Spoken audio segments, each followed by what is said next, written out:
और मुख्यमंत्री ये कहता है कि हम उसमें से आपको टी नहीं लगाने देंगे, टी नहीं दे सकते। मैं पूछना चाहता हूं मुख्यमंत्री से आपके माध्यम से, मुख्यमंत्री जो है बजाय उनकी बात सुनने के वो कहीं किसी के दबाव में आकर के और उन लोगों को मजबूर कर, मनोहर लाल खट्टर के टाइम के अंदर जाट आरक्षण आंदोलन के दौरान 32 बेकसूर मारे थे और फिर रातों रात दिल्ली में समझौते हुए थे। तो उनको पैसा देने के बजाय उन पर गोलियां बरसाई, लाठीचार्ज किया, फिर एक आदमी मरा, फिर जाकर के सरकार ने उनकी बात को माना।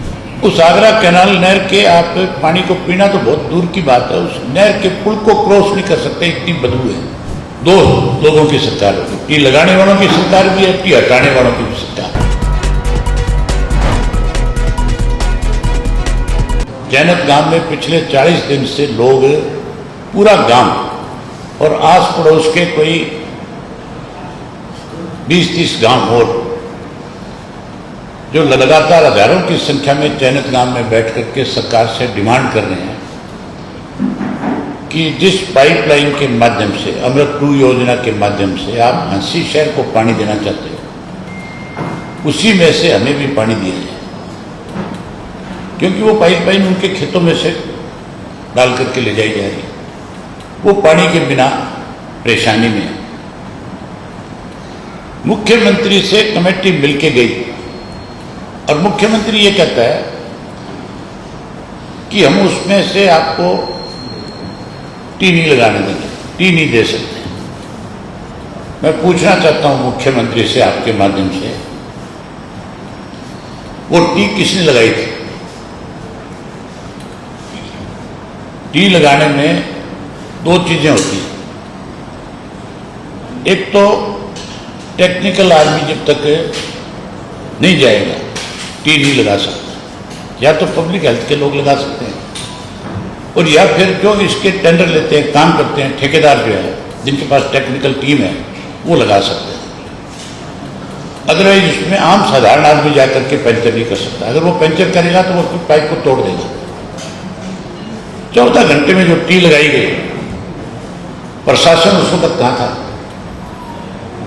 मैं मंत्री का बयान पढ़ रहा था, गंगवा कह रहे थे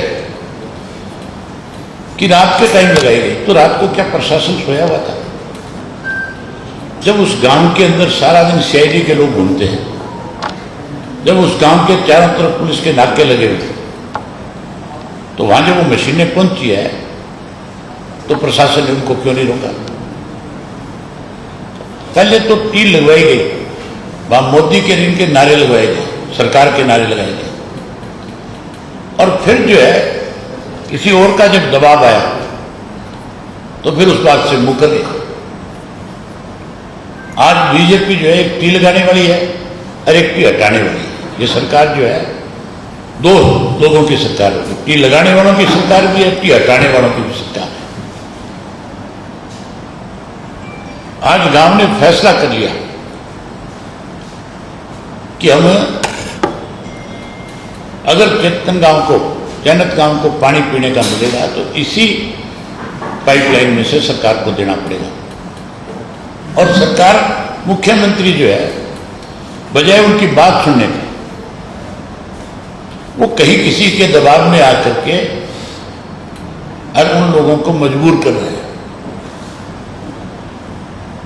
बीजेपी की सरकार में जब कभी भी कहीं पे भी किसी भी बात को लेकर के आंदोलन हुआ, इन्होंने आंदोलन करने वाले लोगों को पहले तो लगातार धरनों पर बैठाया, उनको मजबूर किया,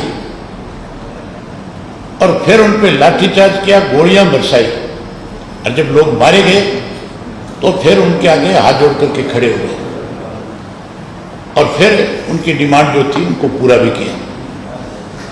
आपको याद होगा मनोहर लाल खट्टर के टाइम के अंदर जाट आरक्षण आंदोलन के दौरान 32 बेकसूर मारे थे, और फिर रातों रात दिल्ली में समझौते हुए थे।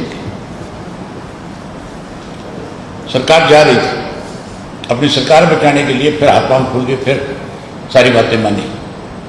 इसी तरह किसान आंदोलन जो था उसके अंदर 750 किसानों ने शहादत दी। मोदी जी को भी अपना फैसला वापस लेना पड़ा था। इसी तरह खेदड़ गांव के अंदर जो इसकी राख थी, खेदड़ पावर प्लांट की, उसकी राखी को लेकर के गांव के लोगों को कुछ पैसा मिलता था, जिसकी गांव से डेवलपमेंट होती थी, जो लिखा हुआ था एक एग्रीमेंट में। वो ठेकेदार ने बंद कर दिया था, उसको लेकर के ग्रामीण लोगों ने आंदोलन किया था। इसी तरह बातचीत करी उन लोगों के साथ, और बातचीत के बाद जब लोग अपनी बात पे अड़ करके खड़े हो गए कि हमें तो हमारा कमीशन चाहिए गांव के विकास के लिए, तो उनको पैसा देने की बजाय उन पर गोलियां बरसाई, लाठीचार्ज किया। फिर एक आदमी मरा, फिर जाकर के सरकार ने उनकी बात को माना। यहाँ चैनत में भी ये किसानों को पानी के नाम के ऊपर परेशान कर रहे हैं। ये वहाँ पे भी इसी तरह से लाठीचार्ज भी करना चाहेंगे, और मेरे ख्याल गोलियां चला करके 2, 4, 5 को शहादत देने पर मजबूर करेंगे, फिर जाकर के मानेंगे। मैं आपके माध्यम से सरकार को ये कहना चाहता हूँ कि आप समय रहते वहाँ पे टी दोबारा लगाएं, उनको पानी दें। अगर उनको मजबूर किया तो इंडियन नेशनल लोकदल पार्टी के हजारों लोग उनके साथ जाकर के बैठेंगे, और जब तक टी नहीं लगेगी तब तक वहाँ से हिलेंगे नहीं, खड़े नहीं होंगे। मैं आज ही उनको इस बात का संदेश भेजूंगा अपने पार्टी के पदाधिकारियों के माध्यम से कि जो फैसला आप करोगे हम आपके साथ हैं। पानी उनका अधिकार है। अगर पीने का पानी नहीं दे रही सरकार तो फिर सरकार किस चीज की है? फिर डेवलपमेंट कहाँ है? फिर ये लाखों करोड़ का बजट कहाँ है? जो पीने के पानी की व्यवस्था सरकार को करनी चाहिए, वो करने की बजाय कैसे पैसे खाने में लगे हुए, शहरों में सौंदर्यीकरण के नाम पे पानी नहीं दे रहे, गेट बना रहे। गेट बनाने से कोई राजी नहीं होगा, सुविधा देने से राजी होंगे लोग। शहरों में सड़कें टूटी पड़ी है, सीवरेज का बुरा हाल है, पीने का पानी नहीं है, गंदा पानी पीने पे लोगों को मजबूर होना पड़ रहा है। वहां पे आरओ लगा करके जर्मन सिस्टम से स्वच्छ पानी देने की बजाय ऐसा पानी पीने पे मजबूर कर रखा है कि जिससे बीमारियां बढ़ती हैं। खास करके मैं आपको 3-4 जिले ऐसे बताना चाहता हूं जहां पानी एक घूंट भी नहीं पी सकता। फरीदाबाद जिला जो है, जहां यमुना का पानी जाता है, जहां आगरा कैनाल है, उस आगरा कैनाल नहर के आप पानी को पीना तो बहुत दूर की बात है, उस नहर के पुल को क्रॉस नहीं कर सकते, इतनी बदबू है। बिल्कुल ब्लैक कलर का पानी है, केमिकल वाटर है। उसमें पलवल भी आ जाता है, उसमें आपका मेवात भी आ जाता है। ये तीनों जिले जो है उससे प्रभावित है। हमारे यहाँ अम्बाड़ा से लेकर के सरसा तक जो घग्गर नदी का किनारा है, उस घग्गर में केमिकल वाटर चलता है। जगह जगह इंडस्ट्री का वेस्ट डाला जाता है। उसकी वजह से जो ट्यूबवेल लगे हुए हैं साइडों में, उनसे फिर केमिकल पानी मिलता है। कैंसर की सबसे ज़्यादा शिकायत आज की तारीख में अगर हरियाणा में कहीं है तो फतेहाबाद में, आपके कैथल में, जींद के कुछ इलाके में, और आगे सरसा जिले में। हर गांव के अंदर सैकड़ों पेशेंट आज कैंसर के हैं। सरकार को उनकी कोई चिंता नहीं है, केवल कैसे अपने चलते लोगों को पैसे कमा कर दिए जाएं, उसमें लगे हुए।